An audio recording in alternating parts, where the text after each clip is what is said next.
আপনার সবাদের সেবা টিউটোরিয়াল চ্যানেলে স্বাগতম। ফ্রেন্ডস, আজকে আমি ডিসকাস করব আপনাদের এইচএসএলসি 2025 এর জন্য ইম্পর্টেন্ট এমসিকিউ সোশ্যাল সায়েন্সের। এটা সেকেন্ড পার্ট হবে ফ্রেন্ডস। এর আগে আমি একটা পার্ট অলরেডি বানিয়েছি, তো এটা যদি দেখো নাই তো দেখে নিবে, ঠিক আছে? আমি ডেসক্রিপশনে লিঙ্কটা দিয়ে দিব।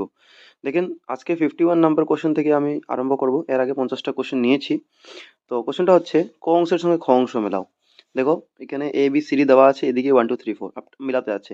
তো দেখো, নিচে অপশন দেওয়া আছে, ঠিক আছে? তো কামরূপ মেট্রো, এটার সঙ্গে কি মিলবে নাগাও। তো এরকম অপশন যখন আসবে না, তো তুমি চারোটার মধ্যে যেগুলো জানো না এগুলো প্রথম তুমি ম্যাচ করো, আর ম্যাচ করার পরে কি করবে, অপশনগুলো একবার চেক করবে, এবিসিডি চারোটা, ঠিক আছে? অপশন চেক করলে তোমার হেল্প হবে। তো যেমনে এখানে তুমি যদি জানো কমনটা, দেখো ডিমা হাসাও যেটা সবচেয়ে বেশি কম এখানে জনসংখ্যা কিন্তু, ঠিক আছে? আর আয়তনেও কম হবে এটা নিশ্চয়ই, যদি জনসংখ্যা কম থাকে। তো তো সবচেয়ে কম জনসংখ্যাপূর্ণ জেলা এটা, ঠিক আছে? মানে সির সঙ্গে তুমি কি কোড মিলেছো, টু। তো অপশনগুলো চেক করো কোনটাতে সির সঙ্গে টু আছে। দেখো, সির সঙ্গে টু ওয়ালা তুমি তিনটা অপশন পাচ্ছ, এটা এটা, মানে এটা নাই। এটা সির ফোর আছে, মানে এটা কাটা গেল, তোমার সি নাম্বারটা কাটা গেল, ঠিক আছে? এটাও একটা চেক করার মেথড। তুমি এদিকে চেক করো, এদিকে, দুনো দিকে নজর নজর রাখো। যদি জলদি হয় তো ভালো, না তোমার টাইমটা বাঁচবে।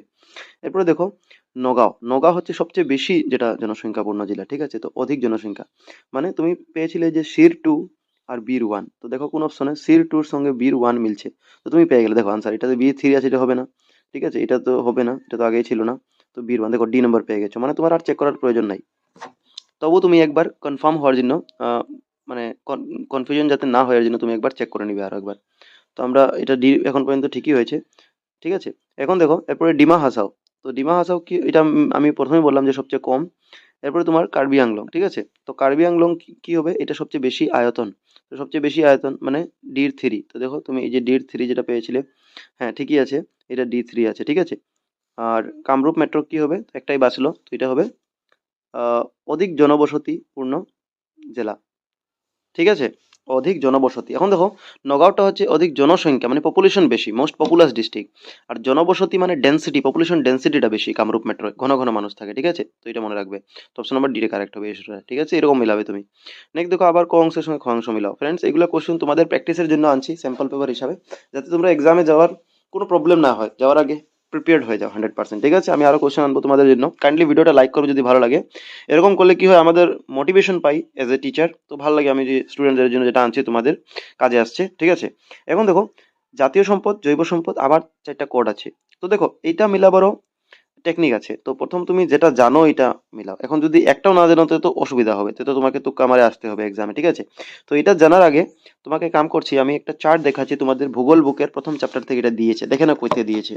অপশনটা এখানে দিয়েছে, এই যে আমরা সম্পদকে কি করতে পারি, সম্পদের শ্রেণীবিভাগ চার ভাগে করতে পারি: সৃষ্টির প্রক্রিয়া, গঠন অনুসারে, উপলব্ধ স্থায়িত্ব অনুসারে, মালিকের সত্য অনুসারে। তো এগুলো সৃষ্টির প্রক্রিয়া অনুসারে তিনটা আছে, ঠিক আছে? গঠনে দুইটা আছে, উপলব্ধি দুইটা আছে, মালিকের তিনটা আছে, মালিকের সত্য অনুসারে। তো এইটার থেকেই তোমাদের এমসিকিউটা যেটা দিয়েছে, তো তোমাদেরকে লিঙ্ক করতে হবে যে, যদি তোমাদেরকে গঠন অনুসারে বলে তো কি হবে, জৈব আর অজৈব দুইটাই হবে। এরকম সৃষ্টি বললে প্রাকৃতিক, মানব আর মানব সম্পদ, ঠিক আছে? এইগুলো তোমাকে মনে রাখতে হবে। তখন কোশ্চেনটা দেখি, চলো। অপশনটা দেখো তুমি এখন, যেটা আমি বললাম তোমাকে দেখালাম। দেখো, জৈব অজৈব এটা কিন্তু গঠন ছিল, ঠিক আছে? মানে বীর টু, আমি কেন এটা মেলাম, কারণ জৈব অজৈব চট করে মাথায় থাকে যে জৈব, এটা গঠন অনুসারে হবে। এখন তুমি এইখানে অপশনে পার্টিকুলার দেখবে, এটাও এক্সামেই কোশ্চেন করা, একটা প্রি টেস্টের কোনো ডিস্ট্রিক্টে কোশ্চেনটা করেছিল অ্যাকচুয়ালি, তো এখান থেকে নিয়েছি আমি। তো দেখো এখানে বীর টু, তো তুমি নজর করবে, তো বীর টু দুইটা অপশন আছে, এইটাতে আছে বীর টু, এটাতে। বাকি দুইটা তোমার তোমার এমনি কেটে গেল, তো বাকি দুইটা দেখার দরকার নেই। এখন তুমি বাকিগুলো দেখো, যে যেটা তোমার কারেক্ট হবে, ঠিক আছে? তো নবীকরণযোগ্য সম্পদ কি হবে? নবীকরণযোগ্য, আমার যতটুকু মনে হচ্ছে এটা সৃষ্টির প্রক্রিয়া অনুসারে ছিল, ঠিক আছে? তোমরা একবার ওইটা আবার দেখে নিবে, চলো ওইটা দেখে নি একবার। তো ভুল হয়েছে, নবীকরণযোগ্যটা ছিল উপলব্ধ স্থায়িত্ব অনুসারে, ঠিক আছে? তো আমার ধারণাটা ভুল ছিল, নবীকরণ হবে উপলব্ধ হবে। আমরা দেখলাম নবীকরণযোগ্য যেটা ছিল এটা উপলব্ধ ছিল, জৈব যেটা ছিল এটা ছিল, ঠিক আছে? আর জাতীয় সম্পদ এটা হবে মালিকি সত্য অনুসারে, ঠিক আছে? আর তো একটাই রইলো, এটা হবে মানব সৃষ্ট কি সৃষ্টির প্রক্রিয়া। মানে তুমি যদি ম্যাচ করো, অপশন নাম্বার এখানে ডিটা কারেক্ট হয়ে যাবে, ঠিক আছে? দেখবে তোমরা কোডটা মিলিয়ে। নেক্সট দেখো, বর্তমান পৃথিবীর বয়স কত? তো বর্তমান পৃথিবীর বয়স হচ্ছে 46 নিযুত বছর। নেক্সট, দক্ষিণ আমেরিকা মহাদেশের বৃহৎ হ্রদ হলো, দক্ষিণ আমেরিকা বৃহত্তর হ্রদ হচ্ছে টিটিকাকা, তার নামটা টিটিকাকা। ইকুয়েডর কোন মহাদেশে অবস্থিত? তো তোমাদের ভূগোল বইয়ে 3 নম্বর চ্যাপ্টারে মহাদেশ যেটা আছে, তোমাদের 7টা বইয়ে দেওয়া, এই মহাদেশগুলিতে ইকুয়েডর কোনটা আছে, দক্ষিণ আমেরিকা। তোমরা দেখবে চার্টগুলোতে দেশের নামগুলো দেখবে। ভৌগোলিক দিক দিয়ে পরিবেশের সমস্যাকে কয় ভাগে ভাগ করা যায়? তো ভৌগোলিক দিক দিয়ে পরিবেশের সমস্যাকে 3 ভাগে ভাগ করা যায়। স্থানীয় সমস্যা, আঞ্চলিক সমস্যা আর বিশ্বব্যাপী সমস্যা। নেক্সট, শাসন আর শোষণ একসঙ্গে চালিয়ে যেতে হবে কার উক্তি? তো এটা উক্তি হয়েছিল লর্ড কার্জনের, ঠিক আছে। নেক্সট দেখো, স্বদেশী আন্দোলনের সময় দিয়েছিলেন বঙ্গ বিভাজনের অন্তর্নিহিত উদ্দেশ্য ছিল। এখানে 4টা স্টেটমেন্ট দিয়েছে, বক্তব্য উক্তি দিয়েছে, আর এরপরে শুদ্ধ অশুদ্ধ বলেছে, মানে একটা থেকে বেশি শুদ্ধ হতে পারে, ঠিক আছে, অপশনগুলো দেখবে তুমি। তো দেখো এটাতে ক্ষেত্রে তুমি প্রথম শুদ্ধ অশুদ্ধটা এখানে নির্ণয় করো, যে বঙ্গ বিভাজনের অন্তর্নিহিত উদ্দেশ্য কি? জনসাধারণকে একত্রিত করা। নিশ্চয়ই এটা হবে না, আলাদা করা, ডিভাইড করা হবে, ডিভাইড এন্ড রুল। একত্রিত তো হবে না। হিন্দু মুসলিম সমাজকে বিভক্ত করা, হ্যাঁ এটা কারেক্ট আছে। মানে সাম্প্রদায়িক ভাব জাগানো, এটাও যদি থাকে অপশন, এটাও কারেক্ট হবে। ভারতবর্ষকে স্বাধীনতা প্রদান করা, এটা ভুল। ব্রিটিশ সাম্রাজ্যবাদকে শক্তিশালী রূপে গড়ে তোলা, এটা কারেক্ট। মানে অপশন নাম্বার তোমার 2 আর 4টা কারেক্ট হচ্ছে এখানে। তো কোন অপশনে আছে 2 আর 4? অপশন নাম্বার ডি তে আছে 2 আর 4 শুদ্ধ। নেক্সট, নিচের কৃষক বিদ্রোহের ঘটনাগুলি সঠিক ক্রম অনুযায়ী সাজাও। তো কৃষক বিদ্রোহের ঘটনাগুলো সাজাতে আছে তোমাকে। তো দেখো, কৃষক সবচেয়ে আগে ফুলগুড়ি হয়েছিল, কিন্তু তোমরা যদি বইয়ে পড়েছো, এর মানে এই দুটো অপশন তো কাটাই গেল, মানে সি বা ডির মধ্যে একটা ফুলগুড়ি। এরপরে নেক্সটটা কি? নেক্সটটা দুটোটা তো সেম, তো ঠিকই আছে। ফুলগুড়ির পরে রঙ্গিয়া তুমি বুঝে গেলে। ফুলগুড়িটা তোমার 1861 সালে হয়েছিল, রঙ্গিয়াটা 1893 সাল, সালটা মনে রাখো, ঠিক আছে। লচিমা যেটা, এটা নেক্সট হয়েছিল। অপশন নম্বর এখানে ডিটে কারেক্ট হবে। লচিমা যেটা, এটা 1894 সালে হয়েছিল, প্রায় 21 জানুয়ারি মানে কিনারে। আর পথরঘাট এটাও কিন্তু 1894 হয়েছিল, কিন্তু এটা জানুয়ারি 26 হয়েছিল, ঠিক আছে। তো এটা 21 জানুয়ারি ছিল লচিমা, 1894 সালের। আর এটা ছিল 1894 সালের 27 জানুয়ারি, প্রায় 26-27 জানুয়ারি এরকম। তো এটা কারেক্ট হবে। নেক্সট দেখো, ক অংশের সঙ্গে খ অংশ মিলাও।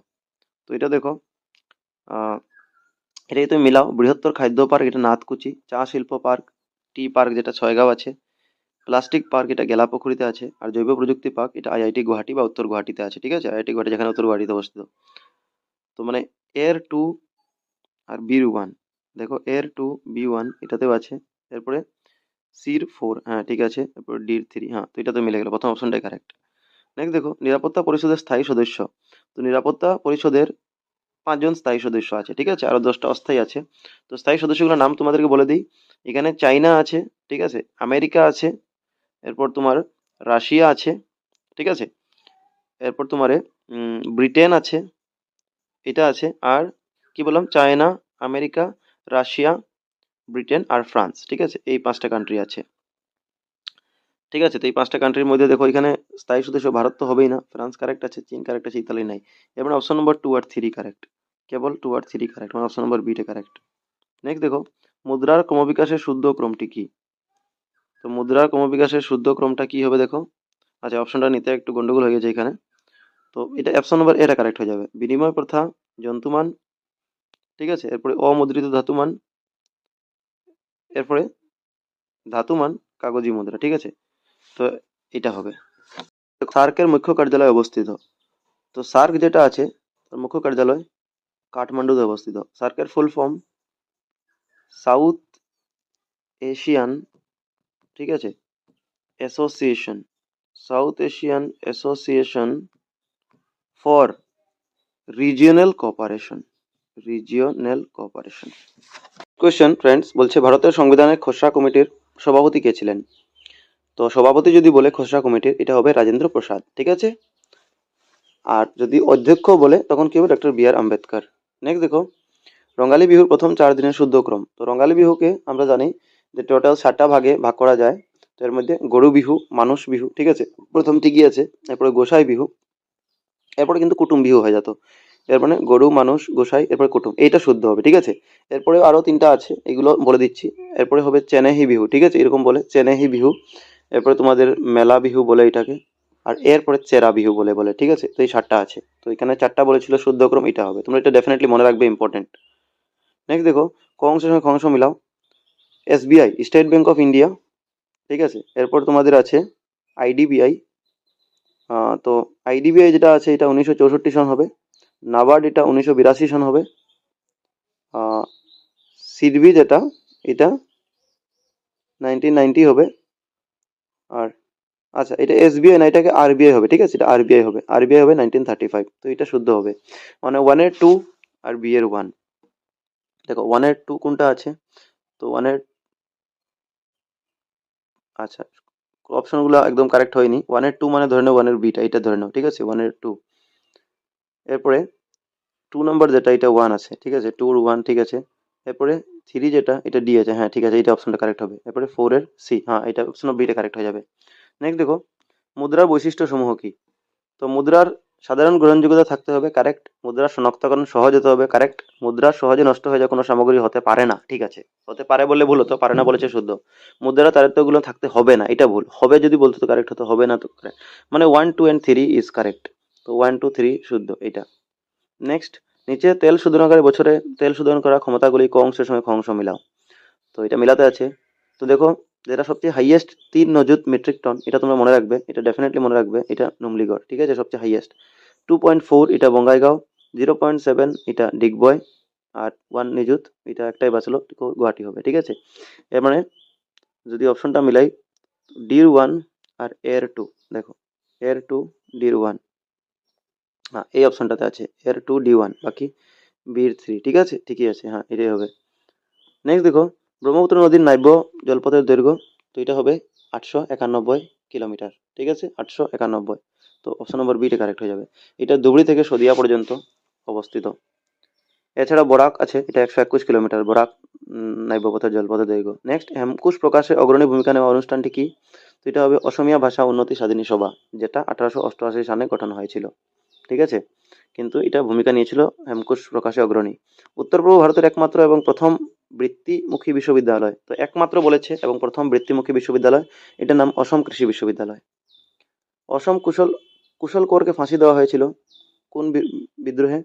তো এটা ভারত ত্যাগ আন্দোলন বা ভারত ছাড়ো আন্দোলনের সময়। প্রাথমিক বৃত্তিগুলো কি? তো দেখো, কৃষিকার্য আর মাছ ধরা এটা প্রাথমিক বৃত্তি, পরিবহন আর পর্যটন এটা তৃতীয় বৃত্তি, তো এটা হবে না। তো 1 and 3 ইজ কারেক্ট, কেবল 1 ও 3 ইজ কারেক্ট, মানে অপশন নম্বর বিটা কারেক্ট হয়ে যাবে। নেক্সট দেখো, ক অংশের সঙ্গে খ অংশ মিলাও। জয়ন্তিয়া বিদ্রোহ, এটা হবে অক্যাং নংবা। উত্তর কাছাড় বিদ্রোহ হয়ে যাবে তোমাদের সম্বোধন ফংলচার, ঠিক আছে। প্রথমটা ছিল উকিয়াং নংবা। মণিপুর বিদ্রোহ বীর টিকেন্দ্রজিৎ, আর নাগা বিদ্রোহ রানী গাইডালু, ঠিক আছে। তো এখানে অপশনগুলো আমরা মিলাই। ডির সঙ্গে 4 আছে, দেখো একটা অপশন যদি দেখো নাগা বিদ্রোহ ডাইরেক্ট রানী গাইডালু আছে, তো ডির 4 এই দুইটা আছে, মানে দুইটা কারেক্ট, তোমরা কাটা গেল। তো অপশন সরাবার চেষ্টা করবে সবসময়, ঠিক আছে। এখন আমরা প্রথমটা মিলাতে ছিলাম যে জয়ন্তিয়া ছিল উকিয়াং নংবা, ঠিক আছে। আর সম্বোধন, যেটা উত্তর কাছাড় বিদ্রোহ যেটা ছিল, এটা ছিল সম্বোধন ফংলচার। তো এর 2 আছে, দেখো এর 2 কোনটাতে আছে, হ্যাঁ অপশন নম্বর একটাতে এর 2 আছে, এটা এর 3 তে রং আছে, মানে অপশন নম্বর এটা কারেক্ট হবে। নেক্সট, নিচে উল্লেখ করা ঐতিহাসিক ঘটনাগুলি কোনটি সঠিক ক্রমে সাজানো আছে? তো দেখো সঠিক ক্রমটা আমাদেরকে বলেছে, তো রাওলাটাইন, ক্রিপস মিশন, এরকম বাকিটা বলেছে। তো তোমরা এখানে যদি কারেক্ট ফর্মটা দেখো, তো প্রথম তো রাওলাটাইন হবে, ঠিক আছে। এরপরে তোমাদের খিলাফত আন্দোলন হবে, এরপরে সাইমন কমিশন, এরপরে ক্রিপস মিশন তো 1942, মানে ভারত ছাড়ো আন্দোলন, ভারত ত্যাগ আন্দোলনের সময়।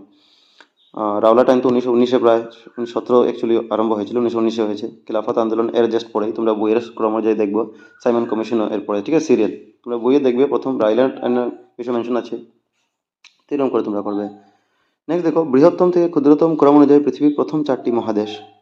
তো বৃহত্তম থেকে ক্ষুদ্রতম ক্রম অনুযায়ী পৃথিবীর 4টি মহাদেশ কি হবে? তো সবচেয়ে প্রথম যেটা মহাদেশ আসবে, যেটা সবচেয়ে বড় মহাদেশ, এটা হবে এশিয়া, ঠিক আছে। এশিয়ার পরে হবে ইউরোপ, এরপরে আফ্রিকা, এরপরে উত্তর আমেরিকা, এটাই হবে কারেক্ট। এরপর যদি থাকতো তো দক্ষিণ আমেরিকা থাকতো, ঠিক আছে, এরপরে অস্ট্রেলিয়া থাকতো, তো এটা কারেক্ট হবে। নেক্সট, নিচের কোনটি জুড় অমিল, অমিল জুড়টা বার করতে আছে। তো দেখো, আহোম সভা 1893, এটা কারেক্ট। তোমরা আগের ভিডিওটা দেখবে, এর আগের ভিডিওটা এইগুলো আমি করেছিলাম, তখন আমি এবিসিডি মানে এরকম মিলানি ফরম্যাটে করেছিলাম, এটা অন্য ফরম্যাটে। তো ঠিক আছে, কোয়েশ্চেন এরকম থাকতে পারে, এরকম থাকতে পারে। আহোম সভা 1893 অ্যাবসোলিউটলি কারেক্ট। জোরহাট সার্বজনীন 1884, মনে রাখবে সালগুলো। আসাম অ্যাসোসিয়েশন 1903, ঠিক আছে। জ্ঞান প্রদায়িনী 1858, এটা ভুল, কারণ এটা 1857 ছিল, এটা 1857 হবে কারেক্ট। তো তোমাকে এর মানে সালগুলো মনে রাখতে হবে, কিছু কিছু ইম্পর্টেন্ট। নেক্সট দেখো, শঙ্করদেবের দ্বারা রচিত অঙ্কিয়া নাট হলো। তো শঙ্করদেব কি কি নাট রচনা করেছিলেন? কালিয়া দমন করেছিলেন, কেলিগোপাল করেছিলেন, পরিজাত হরণ করেছিলেন, দধিমতন মাধবদেব লিখেছিলেন। তো 1 2 3 কারেক্ট হবে। 1 2 and 4 কারেক্ট হবে, ঠিক আছে, কারণ 3টা তো দধিমতন ছিল, ভুল ছিল মাধবদেবের। নেক্সট, কেবল কোন জনজাতি লোকেরা সিজু গাছকে পবিত্রভাবে ওর তলায় প্রদীপ প্রজ্বলন করে? তো সিজু একটা ক্যাকটাস জাতীয় গাছ, এর গাছকে কারা, কোন প্রজাতি, কোন জাতিরা, কোন ট্রাইবসরা পূজা করে? এটা হবে বড়, বড় যারা জনগোষ্ঠী তারা, ঠিক আছে। নেক্সট, অসমে বাস করা সমতলের জনজাতি সমূহ হলো। তো দেখো, অসমে সমতল আর পাহাড়ি দুইটা জনজাতি আছে, তো আমার এর মধ্যে সমতল জনজাতি মানে যেটা প্লেন এরিয়ায় থাকে এটা বলেছে। তো দেখো, বড়, রাভা এটা প্লেন এরিয়া হবে, আর দেউরিটাও প্লেন এরিয়া হবে। কুকি আর কার্বি এগুলা পাহাড়ি হয়, ঠিক আছে। তো এটা হবে না। এর মানে option number 1, 2 and 5 is correct. 1, 2 and 5 কোনটা আছে? তো অপশন নাম্বার বিতে আছে 1, 2 and 5। ঠিক আছে, তো আমি তোমাদেরকে বলে দিচ্ছি যে সমজাতি বা সমতলে বসবাস করা, প্লেনে বসবাস করা জাতি কি। তো এর মধ্যে তোমরা বড়ো তো এখনই পেলে, ঠিক আছে, আর রাভাও পেয়েছো, তিওয়া আছে, এর ছাড়া দেউরি আছে, এটাও পেয়েছো তোমরা এখন, সোনোয়াল কাছাড়ি আছে, ঠিক আছে, ম্যাচ কাছাড়ি ইত্যাদি যারা আছে, যারা বর্মন আছে, ওরাও আমাদের সমতলে থাকে। কিন্তু পাহাড়ি হচ্ছে যেমনি কার্বি এই যে পালে, কুকি আছে, ডিমাসা আছে, ঠিক আছে, হাজং আছে, রেংমা আর জেমি নাগা, এগুলা পাহাড়ি। নেক্সট দেখো, নিচে দেওয়া জোড়া সময়ের কোনটি শুদ্ধ নয়? শুদ্ধ নয়, চীন এশিয়া পারফেক্ট, ঠিক আছে, পর্তুগাল ইউরোপ, ঠিক আছে, ইজিপ্ট আফ্রিকা কারেক্ট আছে, আর্জেন্টিনা এটা রং, এটা দক্ষিণ আমেরিকা হতো, উত্তর না, আর্জেন্টিনা। নেক্সট দেখো, নীতি আয়োগের সন্দর্ভে নিচের উক্তিগুলো বিবেচনা করো। তো শুদ্ধ অশুদ্ধ বলতে আছে, দুইটা স্টেটমেন্ট দেওয়া আছে। 1 নম্বর, 2015 সালের 1 এপ্রিল তারিখে নীতি আয়োগ গঠন করা হয়েছিল, ভুল। এটা 1 এপ্রিল হবে না কিন্তু, ঠিক আছে, এই ডেটটা ভুল আছে। তো এটা তোমরা একবার দেখবে ডেটটা কি আছে, 1 জানুয়ারি আই থিঙ্ক, ঠিক আছে। ভারতের রাষ্ট্রপতি হলেন নীতি আয়োগের অধ্যক্ষ, এটাও ভুল। রাষ্ট্রপতি না, ভারতের প্রধানমন্ত্রী নীতি আয়োগের অধ্যক্ষ, মানে দুটোটা ভুল। দ্যাট মিনস অশুদ্ধ, 1 এবং 2 দুটা অশুদ্ধ। নেক্সট, পরিকল্পনা আয়োগ গঠন করা হয়েছিল, এটাকে প্ল্যানিং কমিশন বলে ইংলিশে। তো প্ল্যানিং কমিশন, পরিকল্পনা আয়োগ 1950 সালে গঠন হয়েছিল, ঠিক আছে। নেক্সট, নীতি আয়োগের প্রধান সভা দিল্লিতে হয়েছিল কোন সালে? তো এটা হবে 2015 সালের 8 ফেব্রুয়ারি, ঠিক আছে। নেক্সট, নিচের কোনটি রাষ্ট্রসংঘের প্রধান অঙ্গ নয়? তো এখানে কারেক্ট হবে বিশ্ব স্বাস্থ্য সংস্থা, ঠিক আছে, বিশ্ব স্বাস্থ্য সংস্থা, ওয়ার্ল্ড হেলথ অর্গানাইজেশন, WHO, এটা রাষ্ট্রসংঘের প্রধান অঙ্গ নয়, বাকিগুলা আছে। রাষ্ট্রসংঘের প্রধান 6টা অঙ্গ আছে, ঠিক আছে, তোমরা দেখবে বইয়ের রাজনীতির সেকেন্ড চ্যাপ্টারে। কে সত্যবিলোপ নীতি প্রবর্তন করেছিলেন? তো এটা হবে লর্ড ডালহৌসি। লর্ড ডালহৌসি সত্যবিলোপ নীতি, ডক্ট্রাইন অফ ল্যাপস, এই থিওরিটা প্রবর্তন করেছিলেন। সীমান্ত গান্ধী কাকে বলা যায় না? তো এটা কমন কোশ্চেন, খান আব্দুল গফুর খানকে বলা যায়। হাউস অফ লর্ডস কোন দেশের উচ্চ সদনের নাম? তো হাউস অফ লর্ডস এটা ব্রিটেনের উচ্চ সদনের নাম। নেক্সট, রাষ্ট্রসংঘের, আচ্ছা, ভারতের উচ্চ সদনের নাম কি, এটা বলতে পারবে তোমরা? তো এটা রাজ্যসভা বলে মনে রাখবে, আর নিম্ন সদন এটা লোকসভা বলে। রাষ্ট্রসংঘের সনদে মোট কয়টি অনুচ্ছেদ আছে? রাষ্ট্রসংঘের অনুচ্ছেদে মোট 111টি অনুচ্ছেদ আছে, ঠিক আছে। গান্ধী মহারাজের জয় এই ধ্বনিটি কোন আন্দোলনের সময় দেওয়া হয়েছিল? তো গান্ধী মহারাজের জয় এই ধ্বনিটি অসমে অসহযোগ আন্দোলন সময়, মানে হওয়ার সময় দেওয়া হয়েছে, মনে রাখবে। অসময়ে যখন অসহযোগ আন্দোলন চলছিল তখন এই গান্ধী মহারাজের জয়, কৃষক যারা ছিল ওরা করিমগঞ্জের কোনো এক জায়গাতে, যেটা বর্তমান নাম শ্রীভূমি হয়ে গেছে, অসমের করিমগঞ্জ জেলা, এখানে দিয়েছিল, ঠিক আছে। নেক্সট দেখো, 1957 সালের স্টেটমেন্ট দেওয়া আছে, ভুল শুদ্ধ বলছে।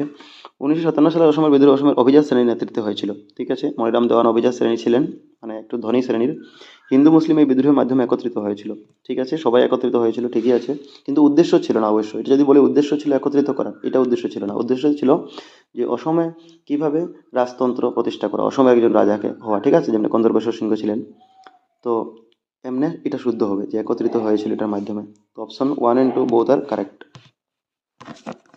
নেক্সট কোয়েশ্চেন হচ্ছে, অসম প্রদেশ কমিটির ক্ষেত্রে কোন উক্তিগুলো শুদ্ধ?